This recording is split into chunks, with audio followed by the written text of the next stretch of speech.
Vasilisa la Hermosa, un cuento popular ruso.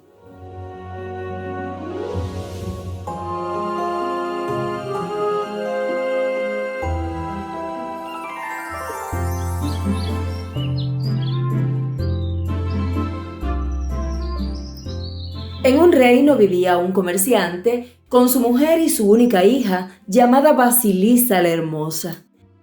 Al cumplir la niña los 8 años, se puso enferma su madre y, presintiendo su próxima muerte, llamó a Vasilisa. «Escúchame, hijita mía, y acuérdate bien de mis últimas palabras. Yo me muero y con mi bendición te dejo esta muñeca. Guárdala siempre con cuidado, sin mostrarla a nadie. Y cuando te suceda alguna desdicha, pídele consejo».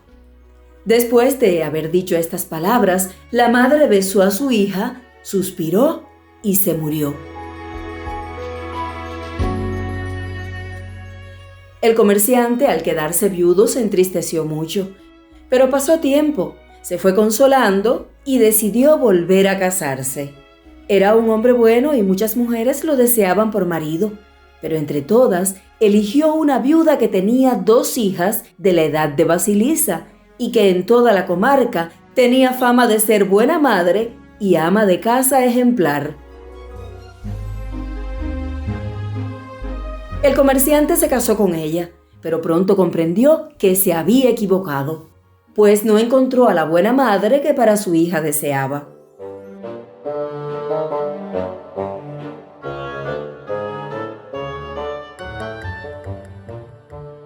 Vasilisa era la joven más hermosa de la aldea. La madrastra y sus hijas, envidiosas de su belleza, la mortificaban continuamente y le imponían toda clase de trabajos para ajar su hermosura a fuerza de cansancio y para que el aire y el sol quemaran su cutis delicado. Vasilisa soportaba todo con resignación y cada día crecía su hermosura, mientras que las hijas de la madrastra, a pesar de estar siempre ociosas, se afeaban por la envidia que tenían a su hermana. La causa de esto no era ni más ni menos que la muñeca, sin la ayuda de la cual Vasilisa nunca hubiera podido cumplir con todas sus obligaciones.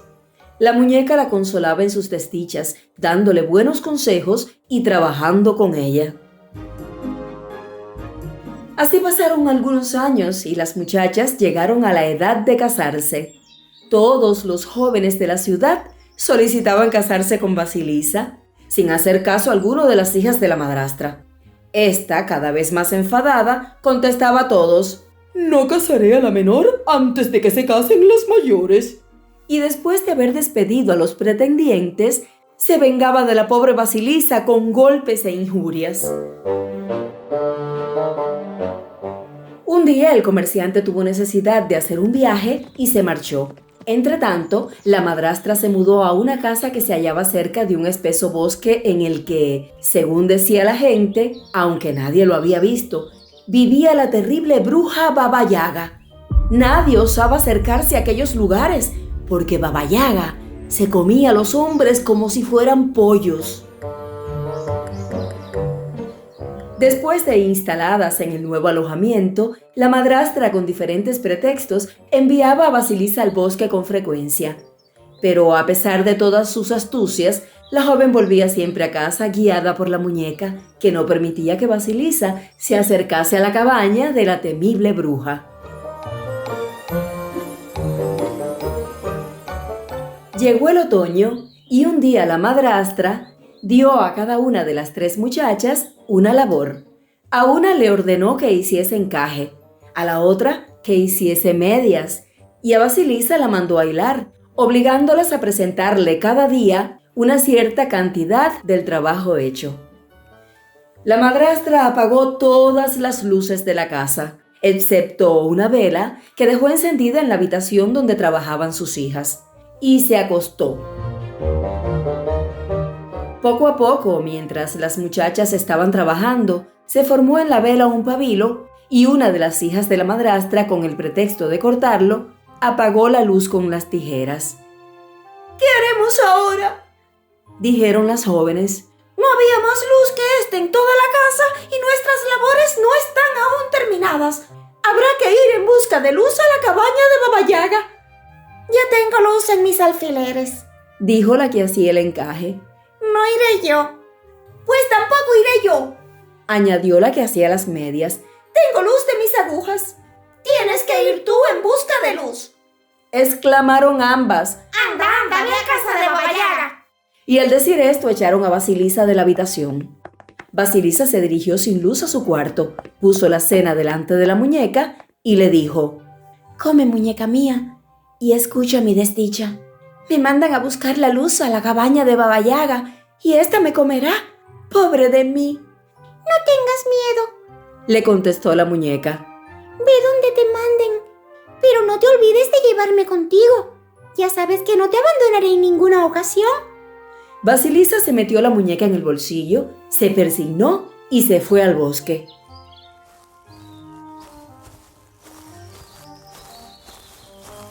La pobrecilla iba temblando cuando de repente pasó rápidamente por delante de ella un jinete blanco como la nieve, vestido de blanco, montado en un caballo blanco y con un arnés blanco. Enseguida empezó a amanecer.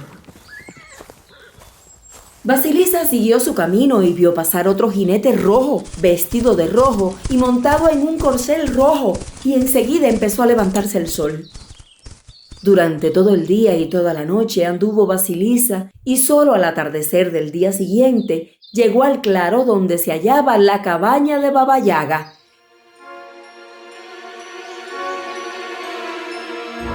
La cerca que la rodeaba estaba hecha de huesos humanos rematados por calaveras.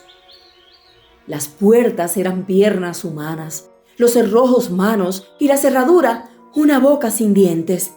Basilisa se llenó de espanto. De pronto apareció un jinete todo negro, vestido de negro y montando un caballo negro, que al aproximarse a las puertas de la cabaña de Baba Yaga, desapareció como si se lo hubiese tragado la tierra. Enseguida se hizo de noche. No duró mucho la oscuridad. De las cuencas de los ojos de todas las calaveras salió una luz que alumbró el claro del bosque como si fuese de día. Basilisa temblaba de miedo y no sabiendo dónde esconderse permanecía quieta. De pronto se oyó un tremendo alboroto.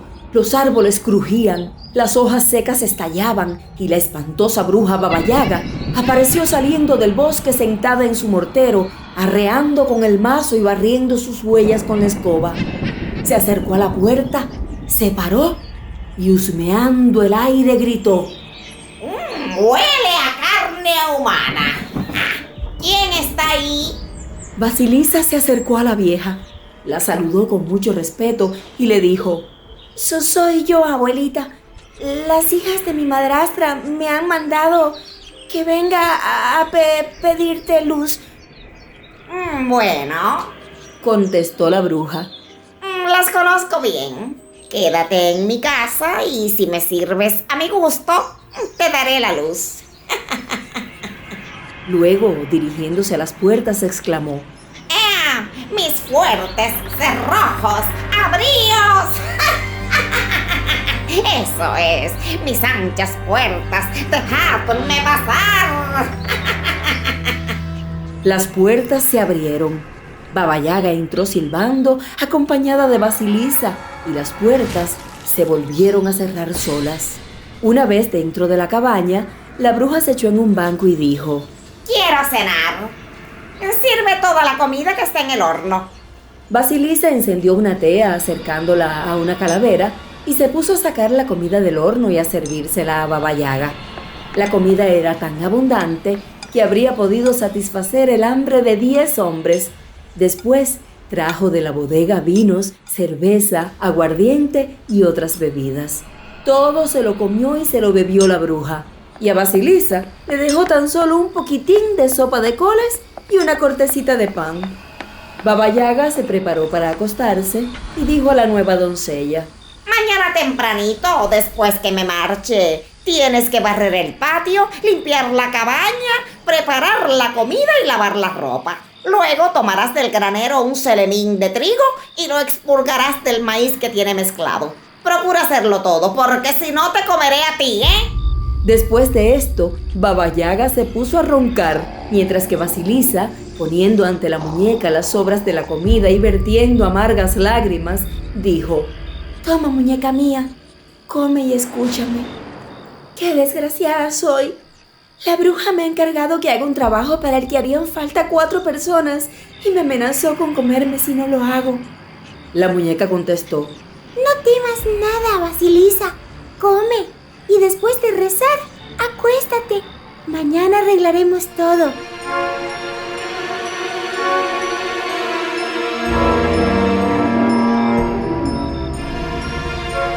Al día siguiente se despertó Vasilisa muy tempranito.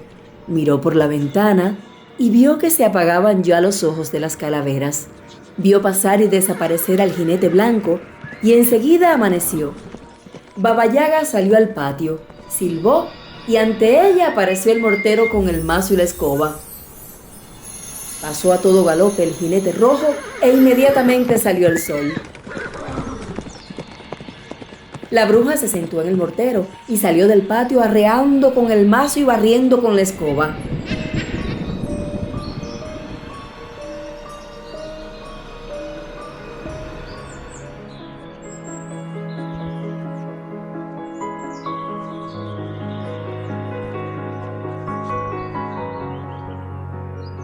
Vasilisa se quedó sola, recorrió la cabaña, se admiró al ver las riquezas que allí había y se quedó indecisa sin saber por cuál trabajo empezar.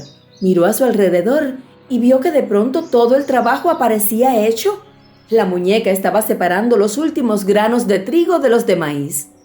¡Oh, mi salvadora!, exclamó Vasilisa. Me has librado de ser comida por Baba Yaga. No te queda más que preparar la comida, le contestó la muñeca al mismo tiempo que se metía en el bolsillo de Vasilisa. Prepárala y descansa luego de tu labor.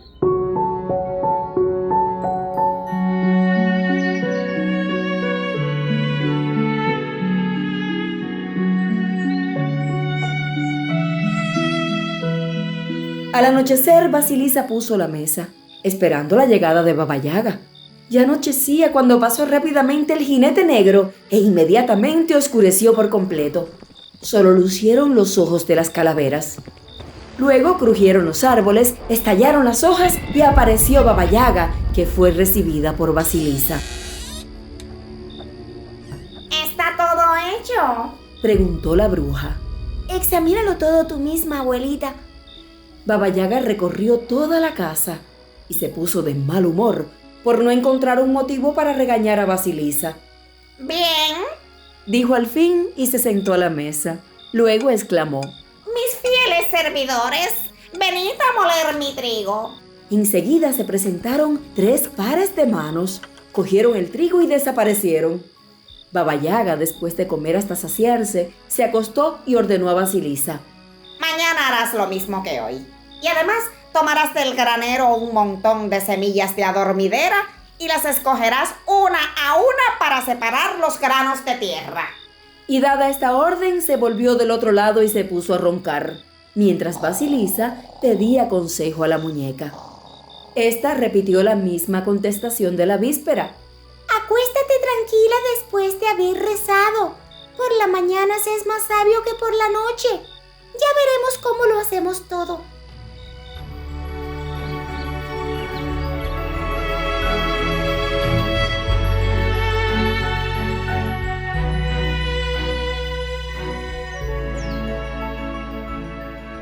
Por la mañana la bruja se marchó otra vez y la muchacha, ayudada por su muñeca, cumplió todas sus obligaciones. Al anochecer volvió Baba Yaga a casa, visitó todo y exclamó: mis fieles servidores, mis queridos amigos, venid a prensar mi simiente de adormidera. Se presentaron los 3 pares de manos, cogieron las semillas de adormidera y se las llevaron.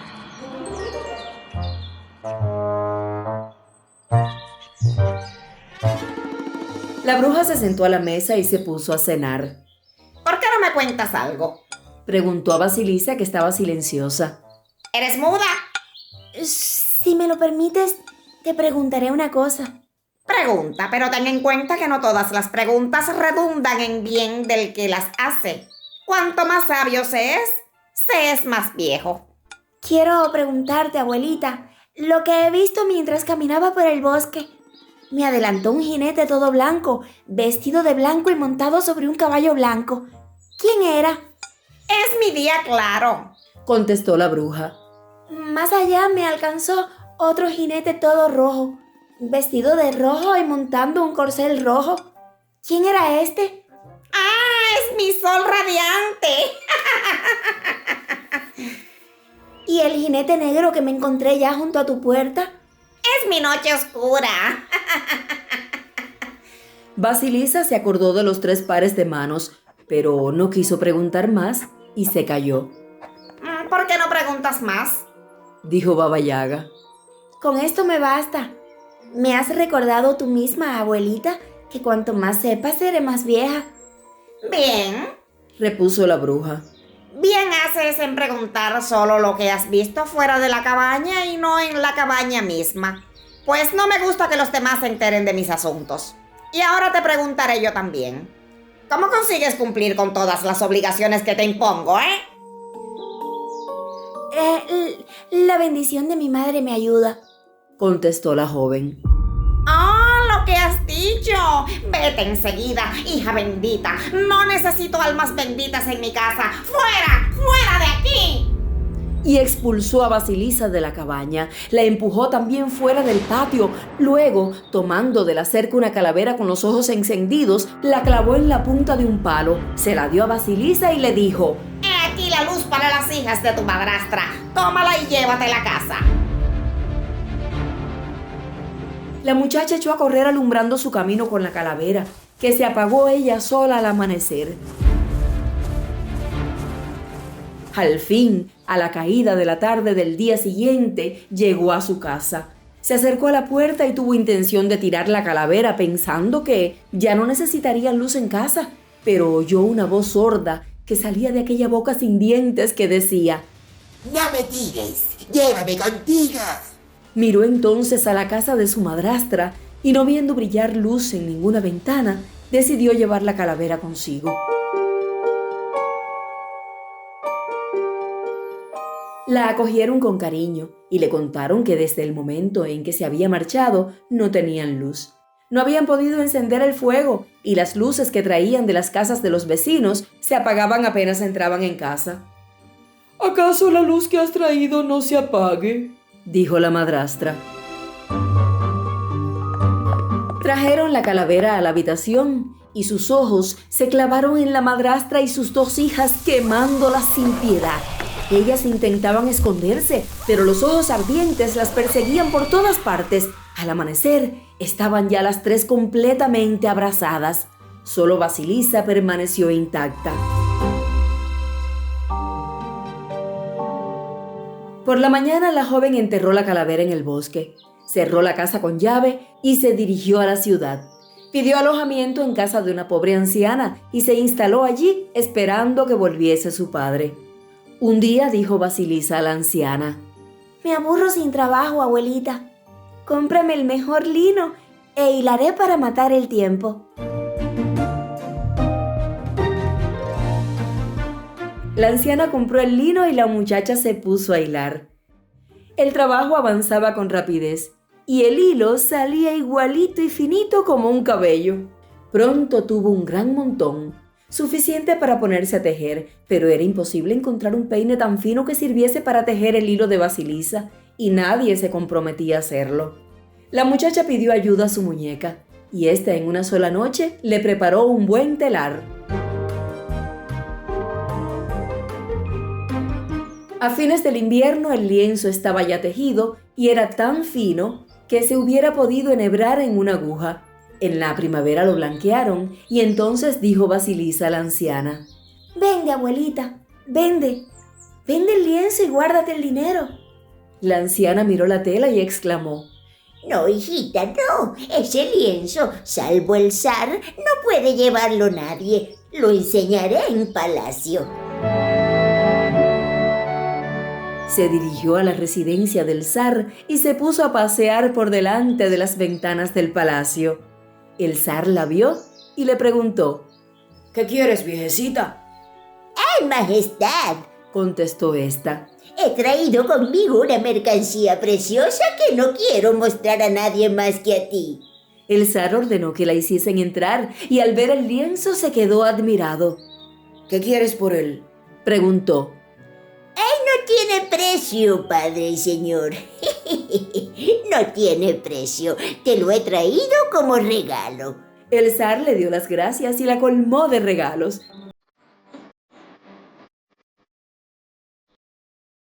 Empezaron a cortar el lienzo para hacerle al zar unas camisas. Cortaron la tela, pero no pudieron encontrar lencera que se encargase de coserlas. La buscaron largo tiempo, y al fin el zar llamó a la anciana y le dijo: Ya que has sabido hilar y tejer un lienzo tan fino, por fuerza tienes que saber coserme las camisas. ¡Ay, no soy yo, majestad! Quien ha hilado y tejido esta tela es labor de una hermosa joven que vive conmigo. Bien, pues que me cosa ella las camisas.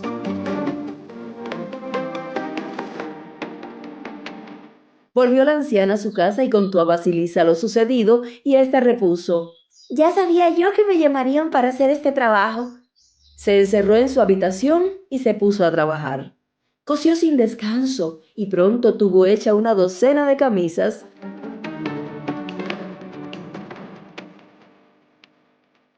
La anciana las llevó al palacio y mientras tanto Basilisa se lavó, se peinó, se vistió y se sentó a la ventana esperando lo que sucediera. Al poco rato vio entrar en la casa a un lacayo del zar, que dirigiéndose a la joven dijo: Su majestad el zar quiere ver a la hábil lencera que le ha cosido las camisas, para recompensarla según merece.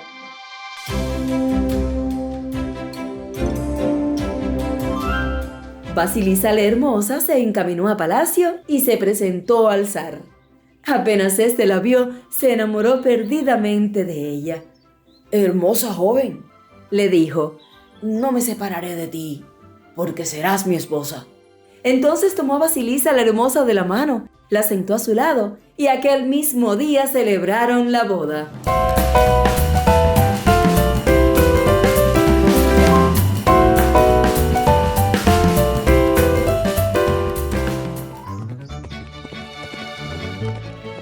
Cuando volvió el padre de Basilisa, tuvo una gran alegría al conocer la suerte de su hija y se fue a vivir con ella.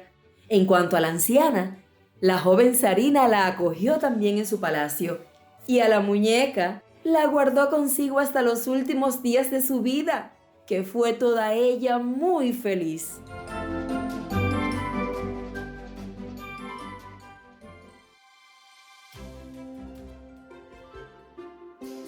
Historia del pájaro que habla, el árbol que canta y el agua de oro. Un cuento de Alejandro Casona.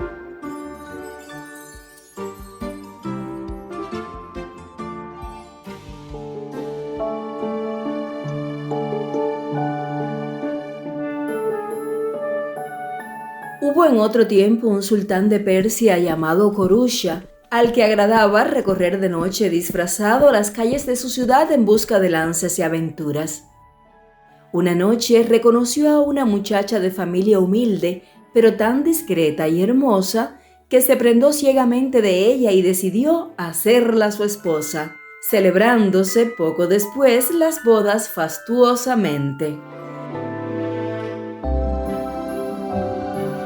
Las dos hermanas de la elegida, llenas de celos y envidia, resolvieron vengarse de la nueva sultana a toda costa y, valiéndose de toda clase de intrigas, consiguieron apoderarse del primer hijo que tuvo su hermana, arrojando al agua al recién nacido dentro de una cesta en el canal que pasaba por los jardines de palacio. Luego fueron a ver al sultán y le dijeron que su hermana había dado a luz un gato. Mucho se dolió el sultán al recibir tan triste noticia y mandó que sobre ello se guardara el mayor secreto. Pero una feliz casualidad salvó la vida del inocente niño. El intendente de los jardines, que llevaba largos años casado sin tener hijos, vio la cesta flotando en el agua, la recogió y al hallar al hermoso recién nacido, decidió llevarlo a su casa, buscarle una nodriza y criarlo como si fuera suyo. Al año siguiente, la sultana dio a luz otro príncipe, y las perversas hermanas lo colocaron también en otra cesta y lo arrojaron al canal, diciendo al sultán que su hermana había dado a luz un nuevo monstruo. Afortunadamente, el niño fue recogido del mismo modo por el intendente de los jardines. Finalmente, la sultana dio a luz una hermosa princesa, y la inocente criatura corrió la misma suerte que sus hermanos, siendo arrojada al canal y recogida por el intendente. El sultán, desesperado por tanta desgracia, concibió un gran odio contra la sultana y ordenó al visir que la hiciese encerrar en una jaula de madera vestida con groseras telas y que quedara expuesta así al escarnio público en la puerta de la mezquita para que todo musulmán le escupiera en el rostro al ir a hacer sus oraciones.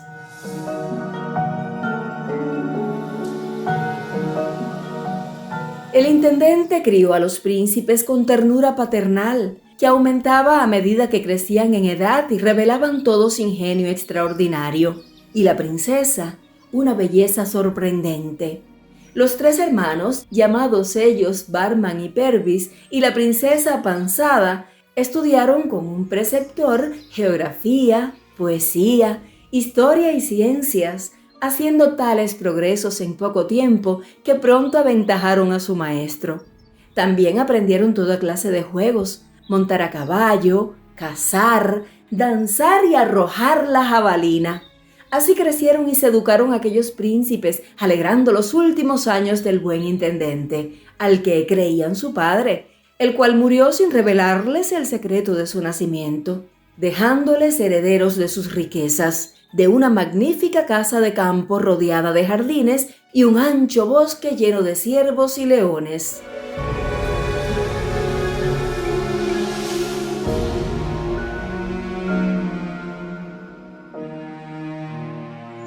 Un día en que los dos príncipes habían salido de casa y Parizada quedó sola en el palacio, llegó una peregrina musulmana rogándole que le permitiera entrar para hacer sus oraciones. La princesa la atendió solícitamente, dándole la hospitalidad que manda la ley y ofreciéndole presentes y agasajos.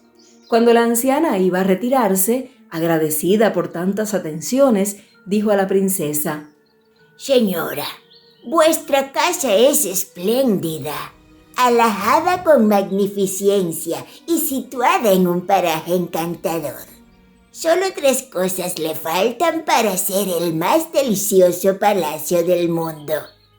¿Y qué cosas son esas, mi buena madre?, preguntó Parizada. El pájaro que habla, el árbol que canta y el agua amarilla de color de oro, de la cual basta una sola gota para ser un surtidor que jamás se consume.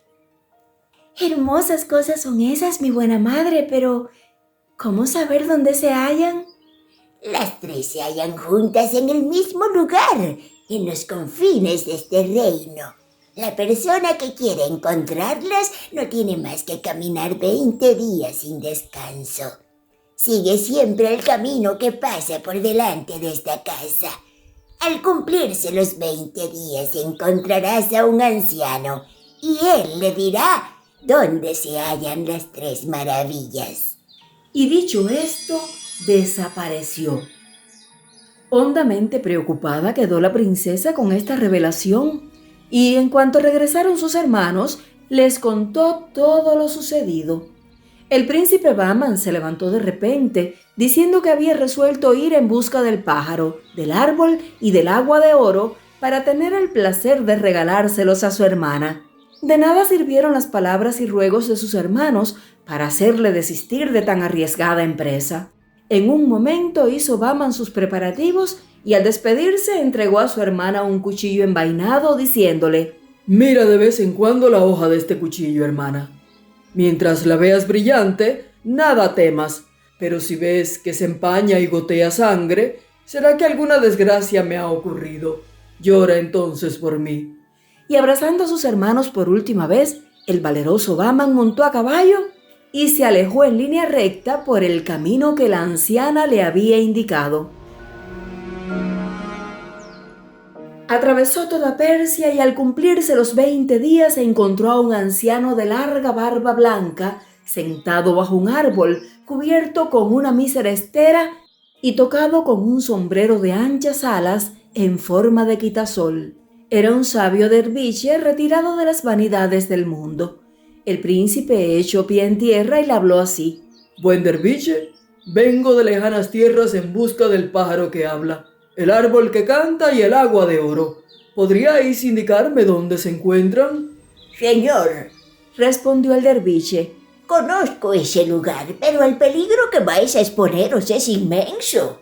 Muchos valerosos caballeros han pasado por aquí y me han hecho la misma pregunta, y ni uno solo ha vuelto de la atrevida empresa.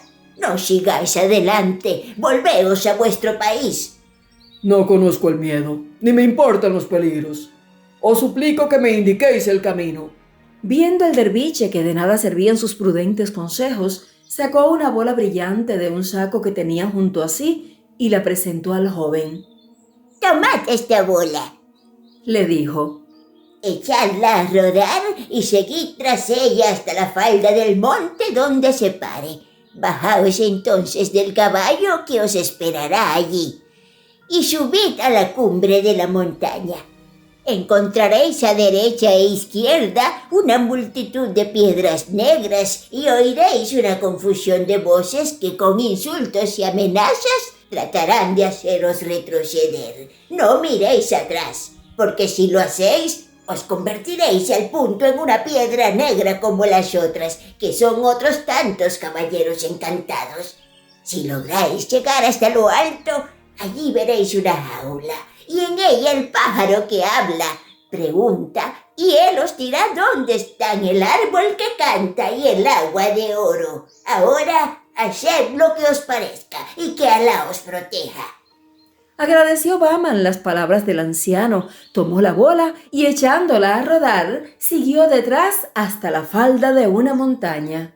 Dejó allí su caballo y comenzó la ascensión hasta las filas de piedras negras. Apenas había dado 4 pasos, comenzó a oír las voces de que le había hablado el derviche. Unas se burlaban de él, otras le insultaban, otras proferían terribles amenazas. El príncipe siguió subiendo intrépidamente, pero las voces llegaron a ser tan amenazador estruendo rodeándole que sus rodillas empezaron a temblar. Volvió la cabeza para retroceder y al instante quedó transformado en una piedra negra, lo mismo que su caballo.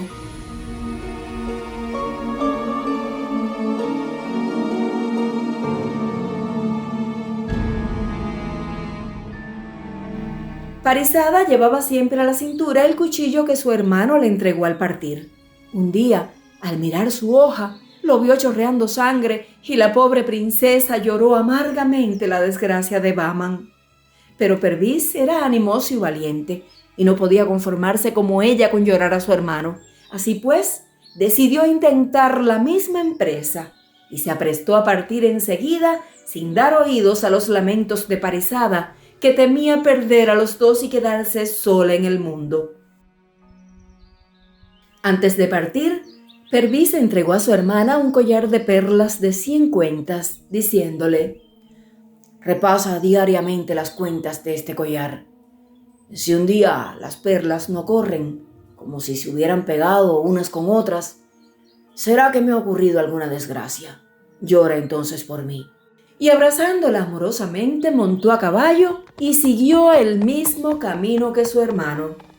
A los 20 días encontró al derviche en el mismo lugar, bajo el mismo árbol. Le hizo iguales preguntas, recibió las mismas indicaciones y consejos, y tomando la bola brillante que el anciano le entregó, la echó a rodar y siguió tras ellas hasta la falda del monte. Descabalgó allí y comenzó a subir a pie la cuesta bordeada de piedras negras. Pero apenas había dado unos pasos, oyó una voz amenazadora que decía: ¡Aguarda, cobarde! ¡No huirás de mi venganza! El príncipe era impulsivo y valiente, y al oír tal amenaza, tiró de su espada sin poder contenerse y se volvió para castigar al insolente. Y apenas lo hubo hecho, quedó convertido en piedra negra, lo mismo que su caballo.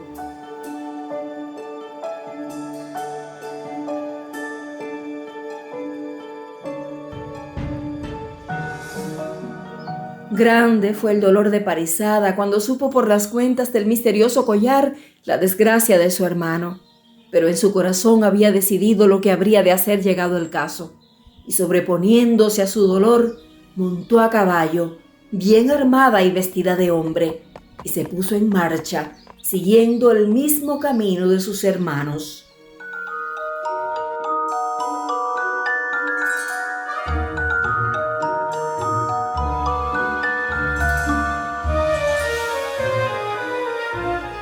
A los 20 días encontró al anciano derviche, al que hizo las mismas preguntas que sus hermanos. De las indicaciones que recibió, dedujo que lo más difícil de la empresa era lograr dominarse al oír las voces, y su astucia de mujer le sugirió un ardid para librarse de ellas. Y fue el de taponarse con algodones los oídos, hecho lo cual, arrojó la bola brillante, siguió tras ella hasta la falda del monte, dejó su caballo y empezó a subir la cuesta.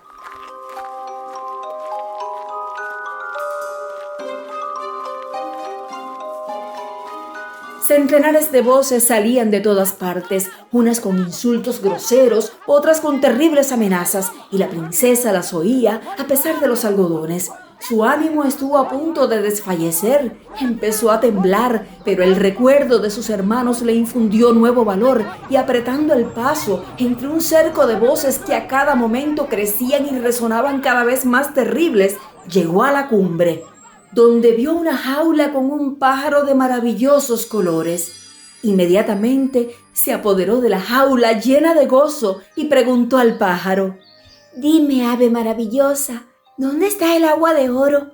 El pájaro le indicó el camino y la princesa llenó en el agua amarilla un pequeño frasco de plata. Luego le preguntó por el árbol que canta y el pájaro respondió: «Ahí, en el medio del bosque lo hallarás. Corta una rama y plántala en tu jardín. Pronto crecerá y será un árbol frondoso con la misma virtud que el árbol padre».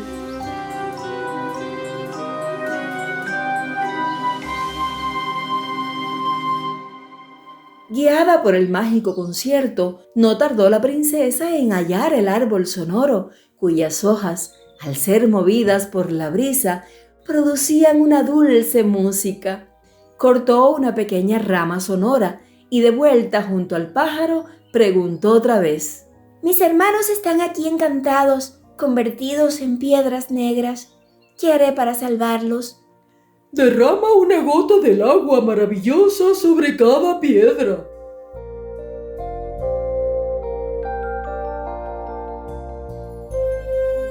Así lo hizo Parizada, y con la jaula, la rama de árbol y el frasco de plata comenzó a bajar la ladera, derramando una gota de agua amarilla sobre cada piedra. Al instante el encantamiento se desvanecía y en el lugar de cada piedra negra aparecía un caballero.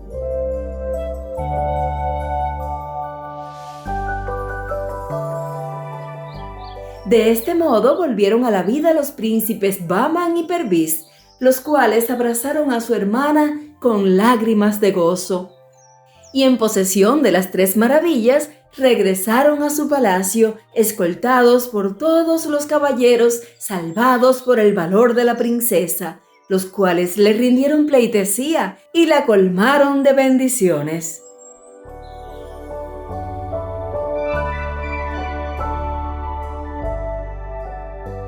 Llegados a su casa, Parizada puso la jaula en su jardín, y apenas el pájaro comenzó a cantar, cuando los ruiseñores, las alondras, los pinzones y malvices, todos los pájaros del cielo, vinieron a su lado a aprender el maravilloso canto.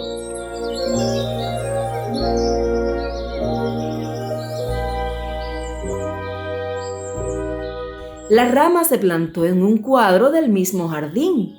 Se arraigó al instante y en poco tiempo se hizo un árbol frondoso, cuyas hojas producían los más dulces sonidos.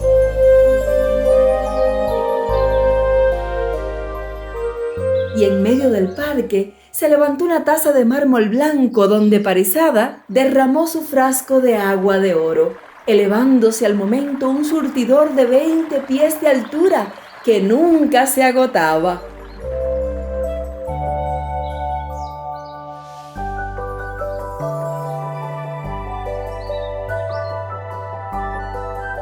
La nueva de tales portentos cundió pronto por todo el reino y llegó hasta el mismo palacio del sultán, el cual, al saber que los dueños de aquel jardín eran los hijos de su antiguo intendente, mostró deseos de conocerlos y decidió ir en persona a admirar la casa maravillosa.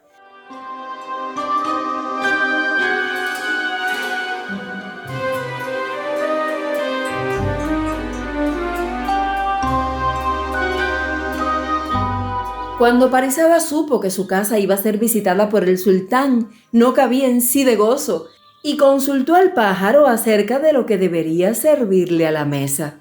Lo que más le agrada, Respondió el pájaro. es un plato de calabaza con rellenos de perlas. Suspensa quedó la princesa ante esta peregrina respuesta y sin saber qué pensar, pero el pájaro insistió diciendo: Cava de madrugada al pie del primer árbol del jardín. Allí encontrarás las perlas que necesitas.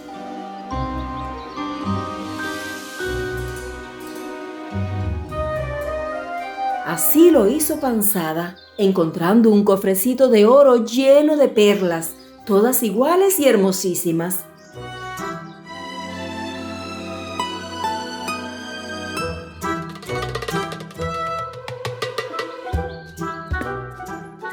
Enseguida dispuso un espléndido banquete para obsequiar al sultán, mientras sus hermanos fueron a la corte para unirse a su séquito. Llegados a la casa, el sultán conversó largamente con Parizada y sus hermanos, quedando encantado del ingenio y discreción que en los tres descubría. También hizo grandes elogios de la casa y el jardín, que comparó a su propio palacio. Cuando vio el surtidor de oro, se detuvo maravillado. ¿Dónde está el manantial de este surtidor dorado que no tiene igual en el mundo? La princesa no contestó a esta pregunta y le condujo hasta el árbol que canta. Allí creció el asombro del sultán. ¿Y dónde están los músicos que producen este armonioso concierto? ¿Cómo es que no los veo? ¿Están bajo la tierra o invisibles en el aire? Tampoco a esto contestó la princesa y le condujo ante el pájaro que habla. Esclavo mío, dijo Parizada. he aquí al sultán, salúdale como merece. Dejó al pájaro de cantar y respondió: Sea bienvenido el sultán de Persia, a quien Alá colme de venturas. El sultán no salía de su asombro ante tales portentos y apenas se atrevía a dar crédito a sus ojos y a sus oídos.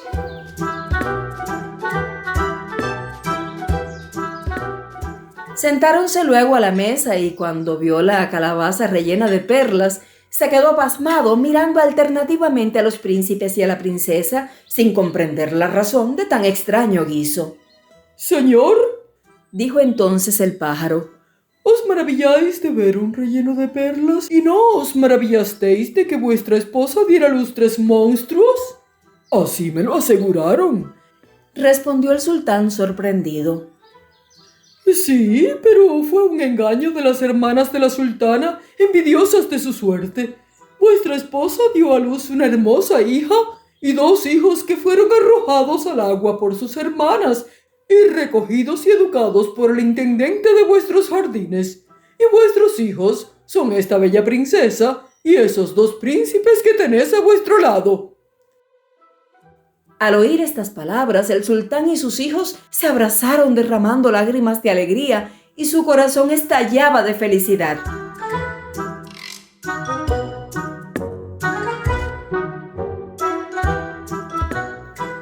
Al día siguiente, el sultán hizo prender a las 2 envidiosas hermanas, las cuales confesaron su crimen. pidió públicamente perdón a su esposa y la inocente sultana fue sacada de su cárcel de madera y vuelta con sus hijos a sus honores y a la felicidad de su palacio. El pueblo, al saber tan fausto acontecimiento, se agolpaba por las calles aclamando a sus jóvenes príncipes. Así vivieron felices largos años, y en sus jardines siguió cantando el pájaro maravilloso, atrayendo a los ruiseñores y las alondras, los malviches y pinzones que de toda Persia venían a aprender su canto.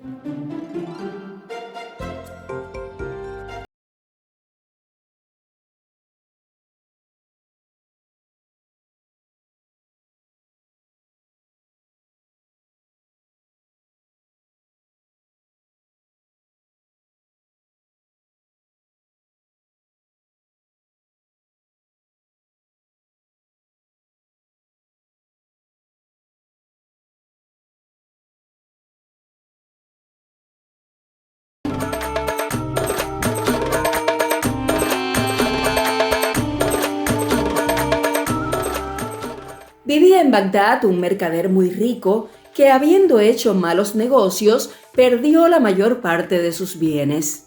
El pobre hombre se desesperaba, se recriminaba a sí mismo por privar a su familia del bienestar a que estaba habituada.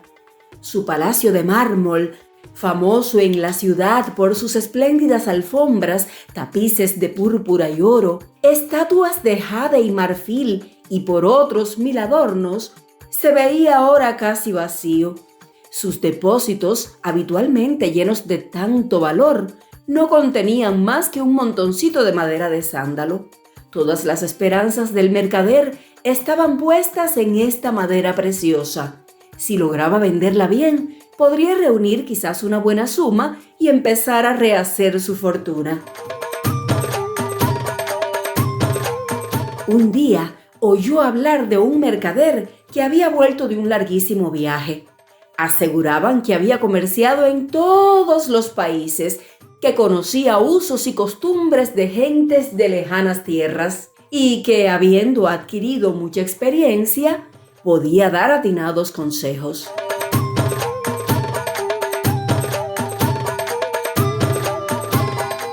Si quieres colocar bien tu mercancía, le dijo este buen conocedor del mundo, debes ir al país en que ésta es más apreciada.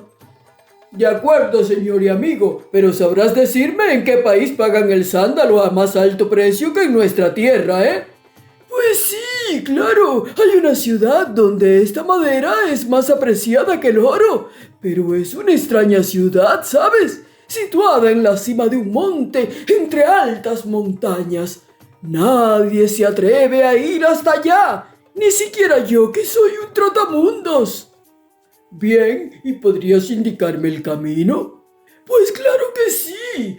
Escucha, luego de cabalgar 30 días con sus noches, siempre hacia el oriente, encontrarás el monte en cuya cima está la ciudad de la que hablo. La senda que conduce a ella es estrecha y empinada. Descansa antes de emprender la subida, pues el trayecto es largo y la marcha muy penosa. Tal vez no te encuentres ni un alma en el camino. La población vive aislada del mundo, encerrada en las murallas de la extraña ciudad.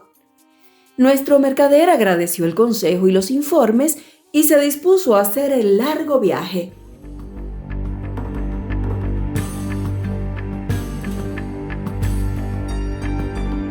Cargó la madera sobre un camello y sobre esta cabalgadura de ondulante marcha anduvo 30 días y 30 noches.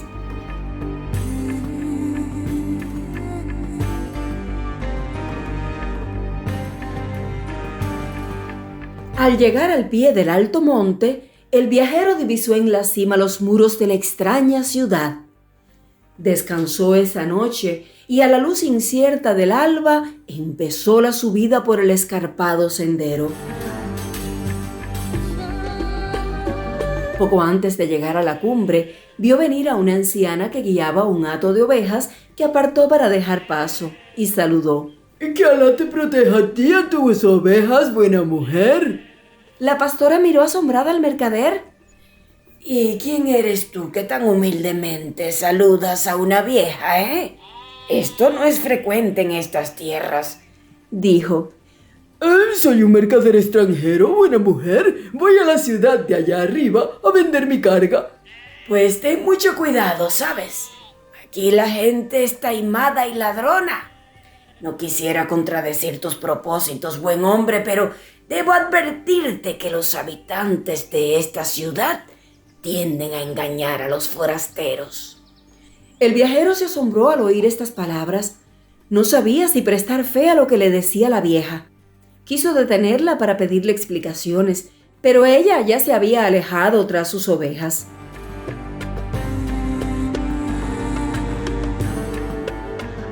El hombre llegó a la cima del cerro cuando el sol ya se había puesto. Decidió pasar la noche fuera de las murallas de la ciudad y se acomodó en un refugio al abrigo del fuerte viento, un poco por el frío y un poco por las extrañas advertencias de la pastora. El mercader no durmió tranquilo. Sueños extraños y pavorosos le hicieron pasar una mala noche. Al salir el sol, cargó de nuevo su camello y entró en la ciudad.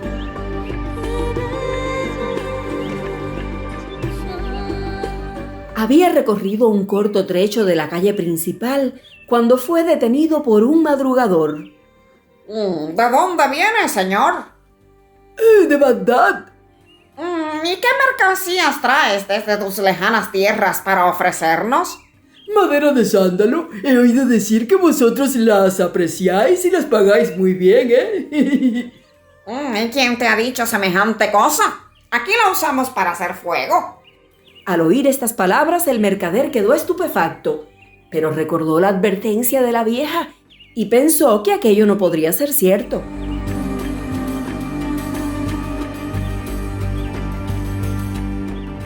Llegó a la plaza donde se efectuaba la feria de los productos y se alojó en una de las barrancas.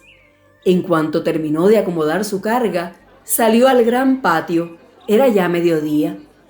Cerca de allí vio que dos hombres encendían fuego para calentar una olla.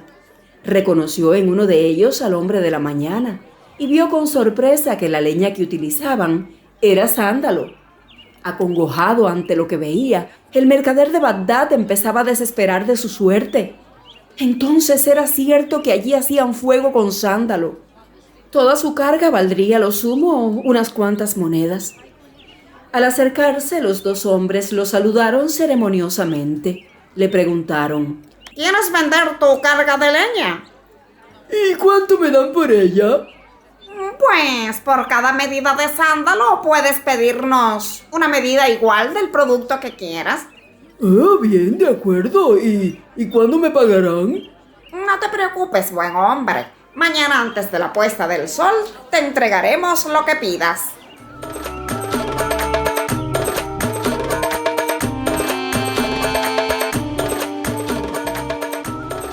Los dos hombres transportaron el sándalo a su casa y el mercader pensó que al día siguiente podría exigirles tanto oro como madera le habían llevado.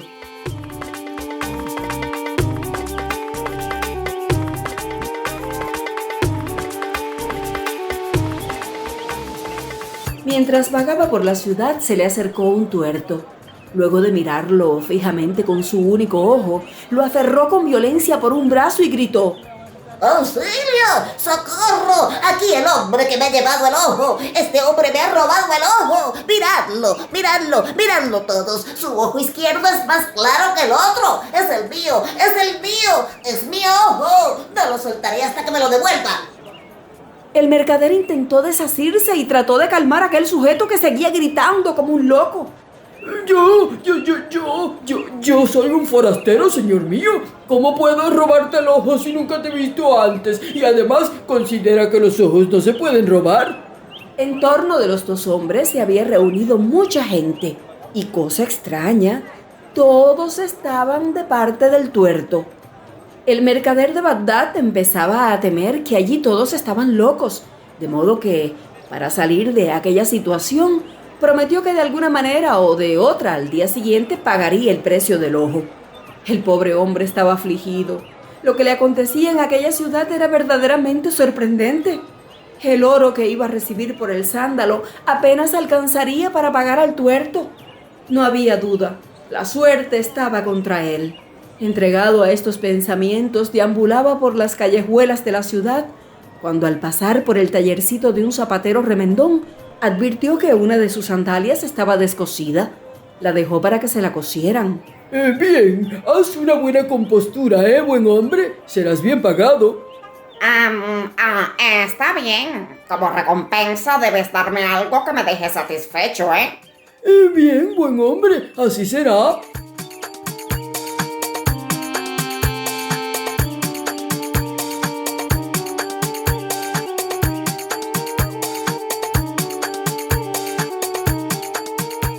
Con una sola sandalia, el mercader no podría andar mucho.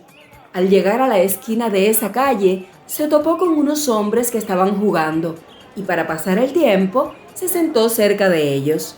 Fue invitado a intervenir en el juego y al rato se encontró deudor de uno de aquellos hombres. ¿Y ahora con qué pago? Se preguntó acongojado. Puedes elegir entre dos cosas. Le dijo el jugador. O bebes toda el agua del mar, o de lo contrario me entregarás todo tu dinero. Dame tiempo esta mañana para decidir, Rogó el mercader y, obtenido el plazo, se alejó muy preocupado.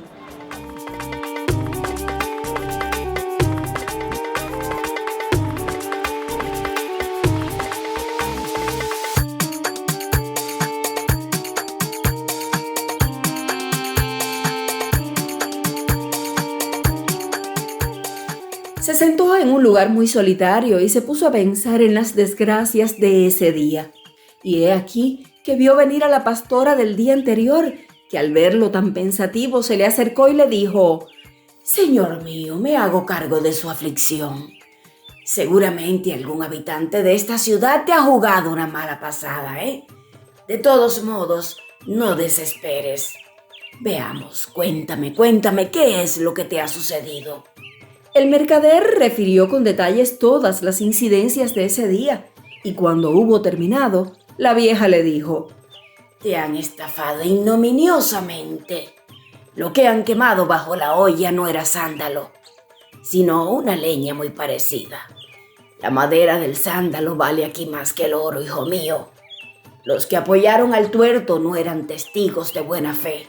Fingían creer aquel para obligarte a desembolsar tu dinero. En cuanto a los jugadores, te han hecho trampa. Puedes estar seguro de ello. Por otra parte, yo te había aconsejado tener mucho cuidado con la gente de esta desgraciada ciudad». Lo que no alcanzo a comprender es por qué la han emprendido todos contra mí. Se diría que sienten un gran placer en verme burlado y arruinado. «Así es, hijo. Justamente así es», afirmó la vieja. ¿Y por qué son tan malvados? Yo en verdad no les he hecho ningún daño, dijo el mercader con expresión dolorida. Pues hay una razón. El motivo se remonta a un hecho acontecido hace mucho tiempo. Debes saber que nuestro jeque, como todos, aprecia sobremanera la madera de sándalo rosada como una aurora y perfumada como un jardín. Pero por desgracia, en las pedregosas laderas de estas montañas no crece ni un árbol de sándalo. Un día llegó a la ciudad un forastero que con voz imperiosa dijo a los soldados de la guardia: «Llevadme a la presencia del jeque. Yo puedo revelarle el secreto para que el sándalo crezca en esta ciudad». Al oír estas palabras, los soldados no solo le creyeron, sino que lo detuvieron por su tono impertinente. Lo condujeron a la prisión y fueron a dar cuenta de la captura. «Pues bien, traedlo a la sala de armas», dijo el jeque. Cuando el extranjero estuvo delante de él, éste le dijo: «Te prometo que si logras hacer crecer el sándalo en torno de nuestra ciudad, serás nombrado funcionario y te colmaré de riquezas. Pero si en todo esto hay algún engaño, ¡ay de ti!». El forastero, fastidiado por el modo en que había sido tratado, dudó un instante antes de responder. Finalmente dijo: «Solo puedo revelar mi secreto a un hombre capaz de mirar fijamente el sol en la hora del mediodía, cuando muestra todo su esplendor sobre nuestras cabezas». Y el jeque, deseoso de saber el secreto, mantuvo fija la mirada en el sol de un mediodía espléndido. Cuando volvió los ojos a otra parte, no veía. El sol lo había cegado. Corrió y corrió desesperado, tropezando por las escaleras hacia la prisión, pero la celda del malvado forastero estaba vacía. Lágrimas de ira y de dolor cayeron de los ojos ciegos del joven jeque, y desde entonces reúne a sus súbditos al caer la noche en las afueras de la ciudad y premia a los que han engañado con el mayor daño posible a un forastero. Uy, bien, ahora comprendo, dijo el mercader cuando la anciana terminó su relato. Es una verdadera desgracia caer en un país como este. Pero dime, buena mujer, ¿podrías indicarme el lugar en el que reúne el jeque a sus hombres? La pastora le dio al mercader las informaciones pedidas y le recomendó esconderse muy bien para no ser descubierto en el lugar de la reunión. Gracias por tus buenos consejos, buena mujer, comenzó a decir el forastero, pero la vieja se alejó sin escuchar sus palabras de agradecimiento. Con las primeras sombras de la noche, el mercader llegó al lugar de la reunión. Se escondió detrás de la roca en que acostumbraba a apoyarse el jeque y esperó con ansiedad. Fueron llegando los hombres y se sentaron en semicírculo sobre grandes piedras. Entre ellos, el mercader descubrió a los que lo habían engañado. Era noche oscura cuando se presentó el jeque ciego acompañado de sus guardias. En medio de un profundo silencio, habló así: Bien, he tenido noticias de la llegada de un mercader extranjero. Quiero saber si alguno de vosotros lo ha engañado bien como para merecer el premio de hoy. Uno a uno los presentes fueron relatando sus fechorías. Cuando llegó el turno al primer hombre que encontró el mercader esa mañana, aguzó muy bien el oído. Señor, creo haber hecho el mejor negocio de toda mi vida. Esta mañana encontré a un mercader extranjero en el momento en que entraba a la ciudad con un camello cargado de madera de sándalo. Le hice creer que en nuestra región abunda de tal modo esta madera que hacemos fuego con ella. De esta manera pude comprársela barata. ¿A cuánto?, preguntó el viejo jeque. Pues el mercader aceptó recibir en pago de las medidas de la madera otras tantas sustancias de las medidas que prefiera. Ah, bien. ¿Y si el mercader te pide medidas de oro y de plata? Pues aún así sería muy buen negocio para mí, señor, porque una medida de sándalo vale más que una medida de oro. ¿Y si él llega a saberlo, no cumplirá el pacto? Eso no. Tendrá que cumplir lo convenido. ¿Y si te dice, quiero medidas llenas de pulgas, mitad machos y mitad hembras? ¿Cómo te las arreglarás, Ante estas consideraciones del anciano jeque, el hombre guardó silencio y se quedó pensativo. Entonces se adelantó el tuerto y dijo: Noble jefe, he visto a ese mercader extranjero y le exigí que me devolviera mi ojo perdido. Todos los curiosos que presenciaban la escena estaban a favor mío. Con este testimonio, señor, una vez el juez, comprobada mi afirmación, condenará al forastero. O se arranca y me entrega el ojo izquierdo, o en pago me deja todas sus riquezas. ¡Ah, tonto!, dijo el jeque. El mercader te ganará la partida. ¿Cómo es posible, señor? Pues él podrá decirte, sácate el ojo derecho y yo me sacaré el izquierdo.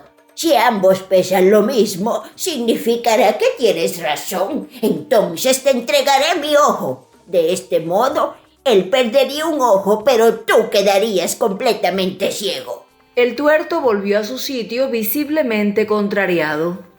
Se adelantó entonces el zapatero. Señor, esta tarde entró a mi taller un mercader extranjero y me ordenó la compostura de una de sus sandalias. Me aseguró que mi recompensa sería de mi entera satisfacción. Y bien, le pediré que me entregue todas sus riquezas en pago de mi trabajo. Diré que solo así quedaré satisfecho. ¡Ah, tonto!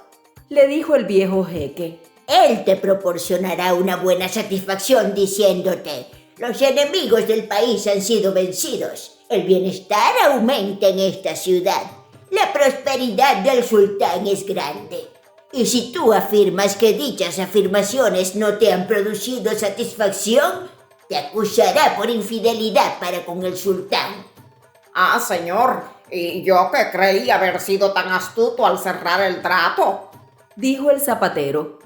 El último en hablar fue el jefe de la pandilla de jugadores tramposos.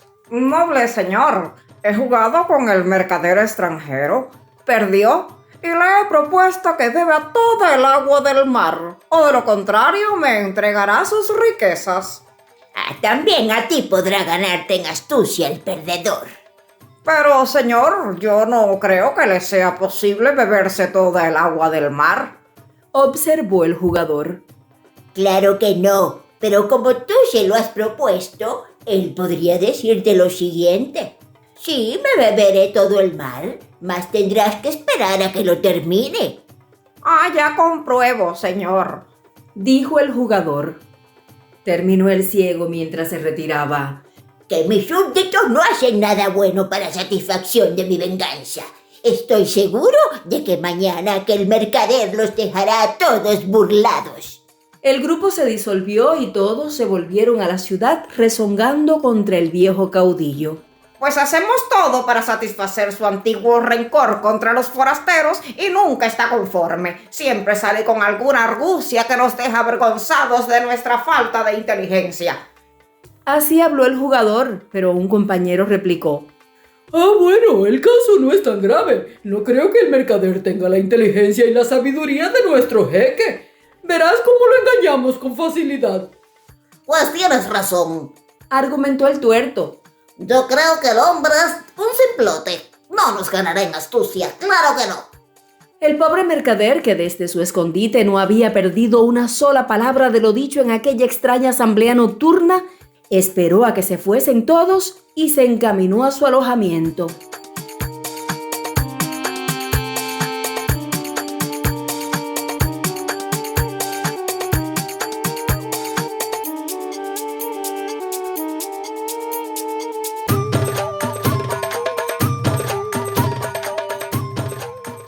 A la mañana siguiente se presentó el jugador a reclamar el cumplimiento del pacto.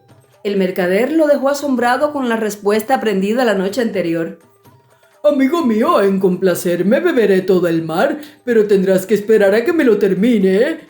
Llegó el zapatero y dijo: He aquí tus sandalias, procúrame la satisfacción que me debes. Para ello debes darme toda tu riqueza, ¿eh? No, amigo mío, te procuraré una satisfacción mayor. Los enemigos del país han sido vencidos, el bienestar aumenta en esta ciudad, la prosperidad del sultán es grande. ¿No te causa una gran satisfacción oír estas noticias? Sí, claro. Que quedo muy satisfecho, murmuró a regañadientes el remendón. Le entregó las sandalias y se alejó despechado. Cuando el mercader vio venir al tuerto, fue a su encuentro y exclamó: Te estaba esperando, amigo mío. Vamos a comprobar si es realmente tu ojo el que yo llevo en mi rostro, ¿eh? Sácate tú el ojo derecho y que el juez verifique si ambos ojos son de igual tamaño, peso y color. Dame tiempo para pensarlo bien, ¿eh? Dijo el tuerto y después de un rato, sonriendo, pidió excusas en tono amistoso. El mercader fue luego a exigir el pago de la madera y los compradores lo recibieron con esta pregunta: ¿y qué prefieres a cambio del sándalo? ¿Plata? ¿Oro?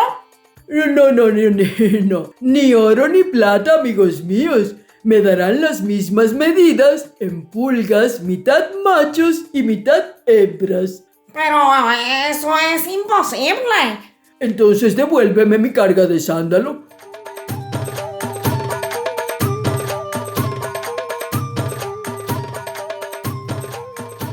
Cuando se difundieron las agudas respuestas del mercader, este fue agasajado por todo el mundo. Vendió a muy buen precio su madera preciosa y antes de emprender el viaje de regreso a Bagdad, recompensó espléndidamente a la vieja pastora. Mientras descendía con su camello por el sendero escarpado de aquel alto monte por el que tiempo atrás había caminado con su carga de recuerdos y de esperanzas, el mercader iba diciendo para sí: Dios nos libre de los países de hombres astutos, donde existe quienes pretenden suponer que los ojos se pueden robar y donde la madera de sándalo está tan cara.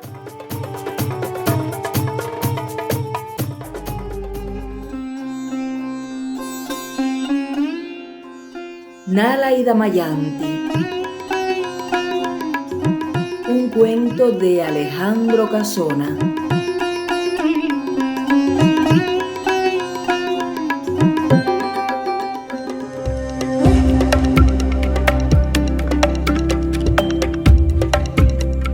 Escuchad ahora la bella historia de Nala y Damayanti, donde hay cisnes, elefantes, héroes y dioses.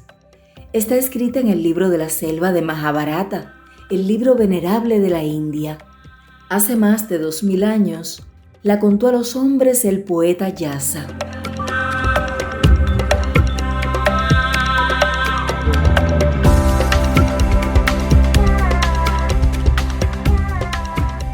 Virasena, que reinó en el país de los Nisadas, dejó 2 hijos al morir. El mayor, Nala, era más hermoso que el mismo Indra, rey de los dioses. Cuando atravesaba la ciudad, al frente de sus ejércitos, parecía el sol en toda su gloria. Era valiente y piadoso, conocía los sagrados Vedas y protegía a los brahmanes. Su hermano Puskara era enteco y envidioso. Le gustaba vivir en la sombra y jamás se mezclaba con el pueblo.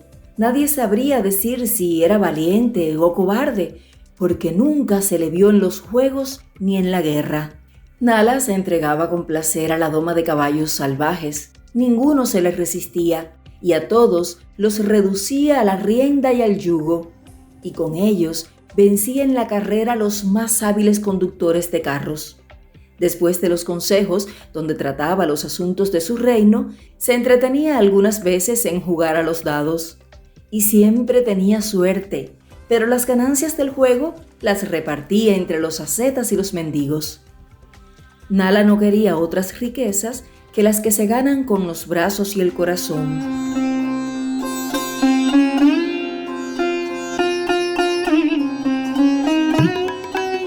En el país de los Vidarbhas reinaba el magnánimo Bhima.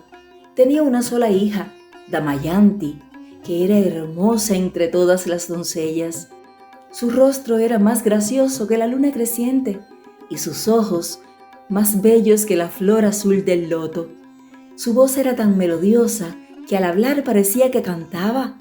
Los viajeros que cruzaban el país de los Vidarbhas celebraban por toda la tierra la belleza de Damayanti. El rey Bhima la adoraba y le dio por doncellas a las más hermosas vírgenes del país. ¿Cuántas veces Damayanti oyó decir a sus doncellas: Nala es el más hermoso de los reyes? ¿Y cuántas veces oyó Nala decir: Damayanti es la más bella de las princesas? Así Nala comenzó a soñar con la princesa Damayanti. Ya no le divertían las fiestas de su palacio, escuchaba con impaciencia los discursos de sus consejeros, no prestaba atención a los emisarios de los reyes vecinos y buscaba la soledad de sus jardines. Allí, tendido sobre la hierba fresca, con los ojos entornados, soñaba con la bella princesa Damayanti.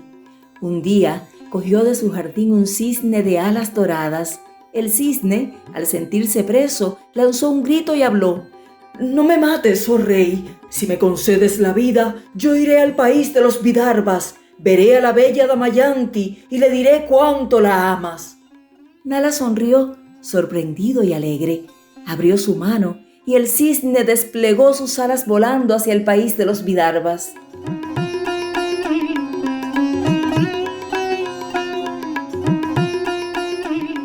Damayanti estaba en su jardín.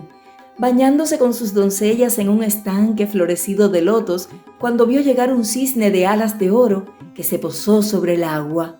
La princesa se dirigió a él a nado, pero el cisne huía nadando más ligero que ella. Así lo persiguió por el agua y luego por la pradera, alejándose de sus doncellas. Entonces el cisne le habló con una voz como una canción. Escúchame, bella Damayanti, que vengo a ti como mensajero. En el país de los Nisadas reina el gran Nala. No tiene par entre los hombres y es más hermoso que los mismos dioses. Nala te ama y está triste de amor. Ámale tú, Damayanti, la más bella de las princesas, que lo mejor se una a lo mejor. Damayanti escuchaba al cisne y sus labios se entreabrían oyéndole como una flor al sol. Después acarició tiernamente al mensajero de las alas de oro. Vuela, cisne querido, vuela al país de los Nisadas y di a Nala que se ponga en camino, que venga a casa de mi padre. La más humilde de las princesas se honrará con la visita del más hermoso y valiente de los reyes.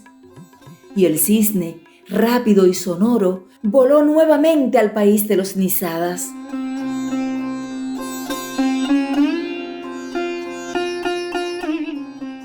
El rey Bhima envía heraldos por toda la tierra, convocando a una asamblea nupcial donde la princesa Damayanti elegirá esposo. Corren los heraldos lanzando su pregón por todos los reinos y todos los príncipes se ponen en camino hacia el país de los Vidarbhas. Van en ilustres carros seguidos de brillantes cortejos. Entre todos destaca el carro dorado de Nala, tirado por veloces caballos salvajes.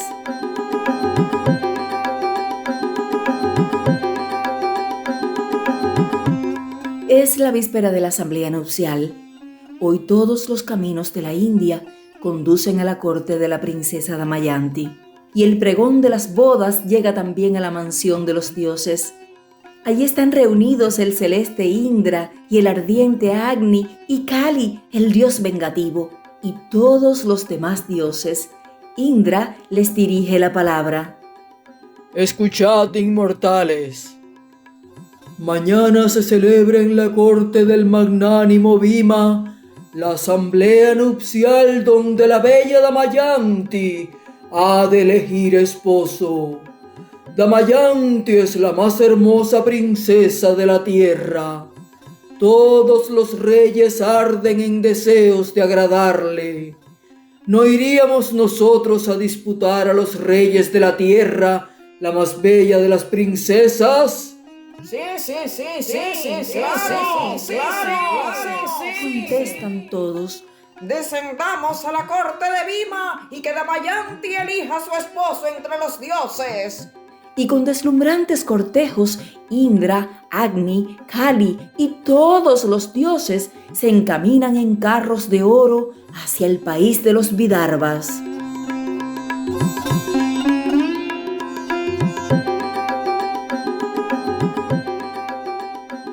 Todos los pretendientes son introducidos en un amplio salón de techos altísimos, resplandeciente de oro y pedrerías. Bhima recibe a todos con el rostro sonriente, dichoso de ver en su reino a los más ilustres príncipes de la tierra. Cuando entran los dioses, se inclina gravemente hacia ellos, deslumbrado por su aire majestuoso. Pero cuando hace su entrada Nala, se oye en todas partes un grito de admiración.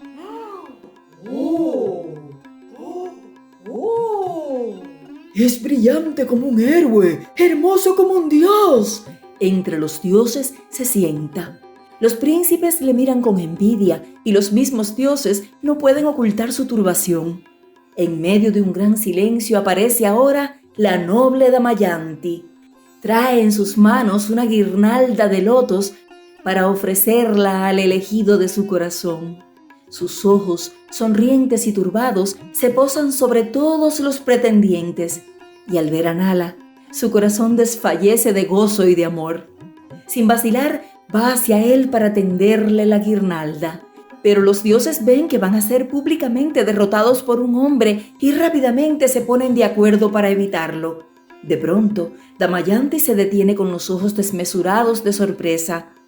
Todos los dioses han tomado la figura de Nala, y Damayanti ve delante de sí 100 Nalas, todos iguales. Entonces comprende que es una treta urdida por los dioses y les reza con toda la ternura de su corazón. Oh dioses, bien sabéis que no puedo querer más que a Nala. El cisne me trajo su palabra de amor y quiero serle fiel. Oh dioses, vuestra gloria es tan grande que no puede caber en el amor de una débil mujer. Oh guardianes del mundo, presentaos en todo vuestro esplendor para que yo pueda distinguir al rey Nala, a quien ama mi corazón. A estas palabras el milagro se desvanece. Los reyes celestes se presentan en toda su gloria. Sus ojos están inmóviles como grandes piedras preciosas y sus pies no tocan el suelo. En medio de ellos, Nala, con los pies en el suelo, tiembla de esperanza. Entonces Damayanti, alegre y tímida, le tiende la guirnalda.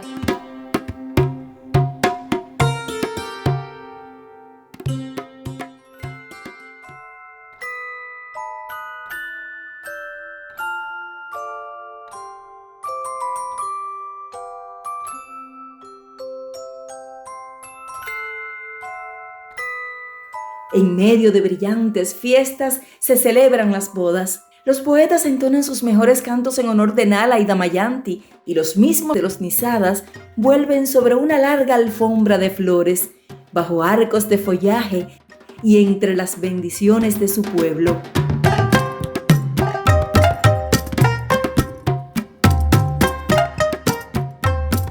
Un día y otro día, pierde todo su oro y su plata, sus palacios, sus jardines, sus tierras y sus vestidos.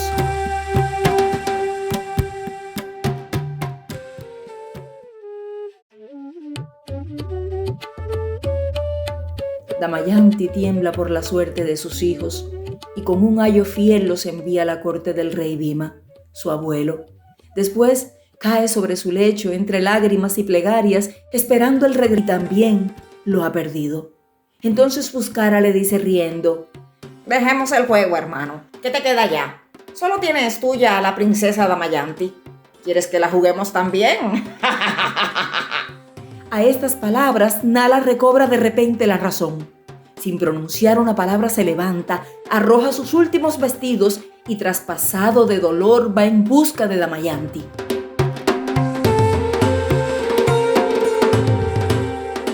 La princesa le recibe en sus brazos llena de ternura. Oh, mi bien amado, querido me eras en toda tu gloria, más querido me eres hoy en tu miseria. Desnudo estás como cuando naciste. Yo seré tu madre y tu hermana y tu esposa. De nuestras riquezas, solo cuando el primer albor aclara en el horizonte, Nala se decide. Sin despertarla, rasga en 2 pedazos la tela que los cubre, toma uno para envolverse y la besa en silencio. Después, llorando en su corazón, se pierde solo en la sombra de la selva.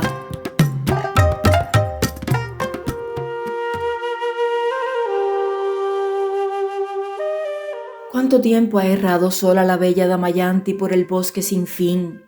Ha caminado largos días y largas noches por las montañas y por las llanuras. Ha visto los antros siniestros donde se guarecen las fieras y los bellos parajes donde cantan los pájaros. Ha atravesado ríos y lagos, ha sido atacada por las serpientes y los malhechores. El viento y el sol han castigado su carne delicada y anda siempre llamando en voz alta a Nala, que la ha abandonado. A los tigres pregunta por el hermoso Nala y los tigres la miran dulcemente sin responderle. Pregunta a los ascetas de la montaña sagrada y los ascetas le responden con palabras de luz. Sigue tu camino, bella Damayanti. Sufre y espera. Tú volverás a ver a Nala en toda su gloria. Él reinará muchos años sobre alegría de los pueblos. Castigará a los malvados y subirá en su fuerte brazo a los honrados. Y los dioses os bendecirán. Sufre y espera, oh Damayanti. Y Damayanti sigue su camino. Unos mercaderes la recogen compadecidos de sus ojos de gacela y su belleza castigada de sol. lleva a la caravana gigantescos elefantes ricamente enjaezados y se dirige al reino feliz de los Chedis.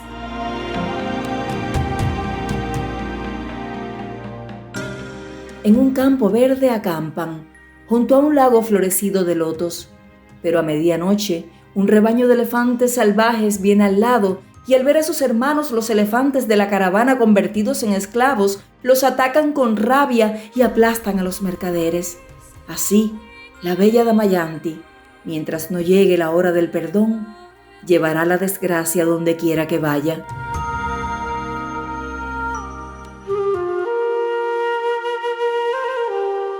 Nala ha seguido su peregrinación dura y terrible, igual que Damayanti.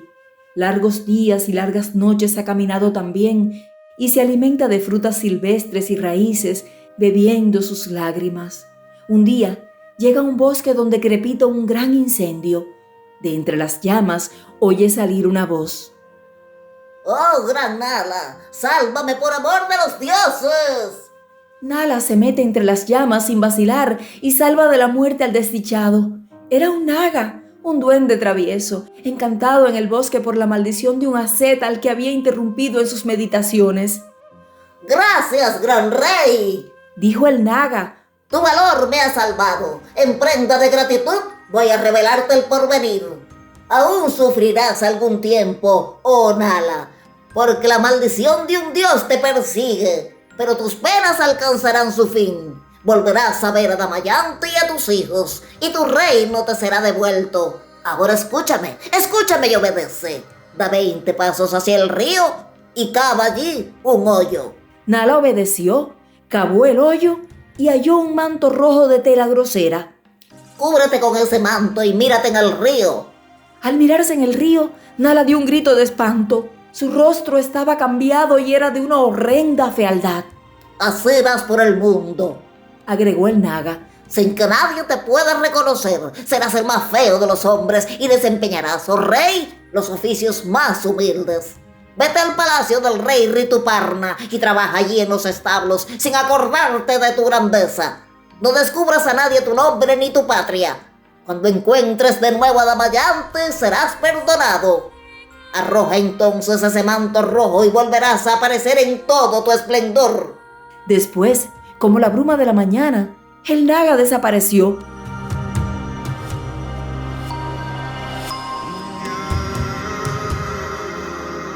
Mucho tiempo ha pasado. Nala trabaja humildemente en los establos del rey Rituparna, limpia las cuadras y los carros, da pienso a los caballos y doma a los potros salvajes. No se avergüenza de su humilde oficio, pero sus ojos lloran día y noche recordando a la bella Damayanti que abandonó en la selva.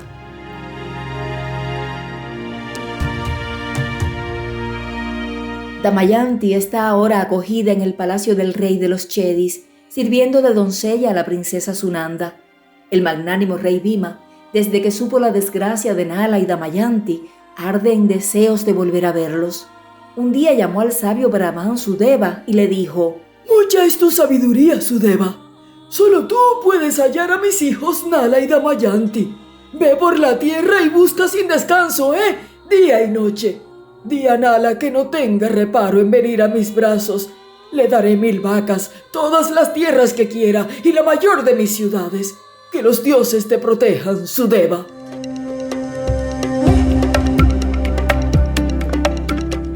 100 días habían pasado cuando Sudeva llegó al reino feliz de los Chedis. Fue a saludar a la princesa Sunanda y al mirar a sus doncellas su corazón saltó de gozo. A pesar del sol y del viento, a pesar del hambre y el frío, del cansancio y del tiempo, ¿quién no hubiera reconocido la voz maravillosa y la belleza de Damayanti? Bien cumplió la mitad de su misión el sabio Brahman. Ahora ya está Damayanti al lado de sus hijos en la casa de su padre.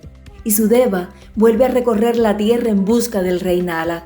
A los caminantes, a los pájaros, a las fieras, al buen Brahman preguntaba: ¿Habéis visto cruzar por aquí a Nala, el más hermoso de los hombres?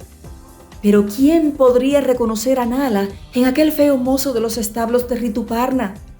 Así, Al cabo de otros 100 días llegó Sudeva al palacio de Rituparna. Tampoco allí sabía nadie el paradero del gran Nala, pero los ojos de Sudeva saben ver lo que no ven los ojos de los otros hombres. Una noche oyó al mozo de los establos llorar, clamando por su amor perdido.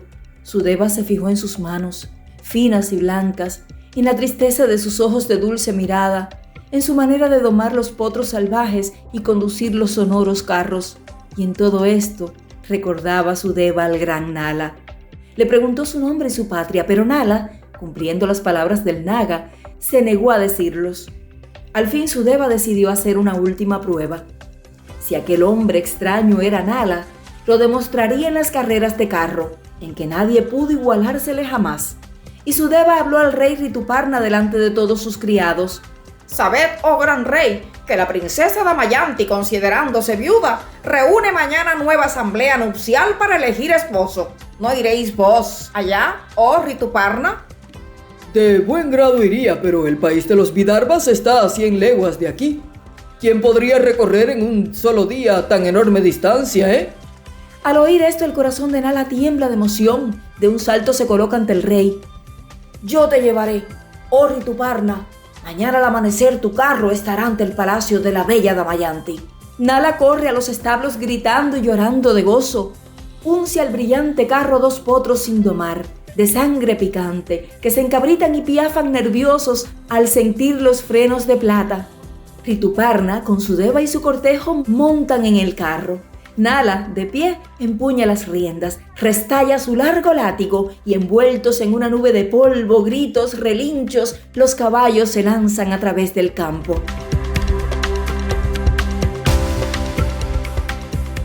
Damayanti se ha levantado esta mañana temprano y alegre como nunca. Su corazón ha soñado un dulce presentimiento. Está amaneciendo. En el jardín se escucha el bramido de los elefantes.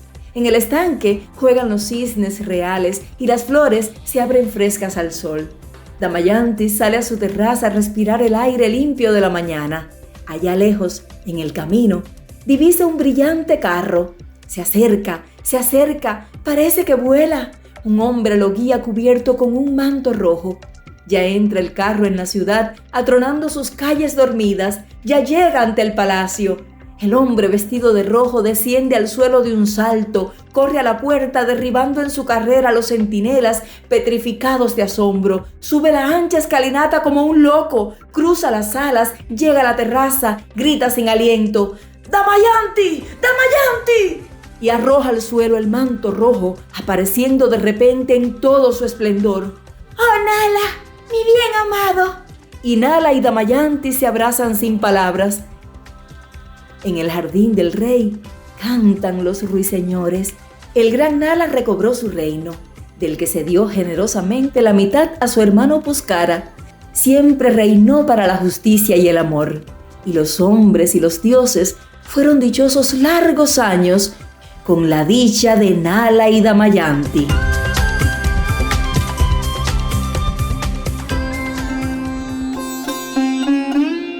Y colorín colorado, este cuento se ha acabado.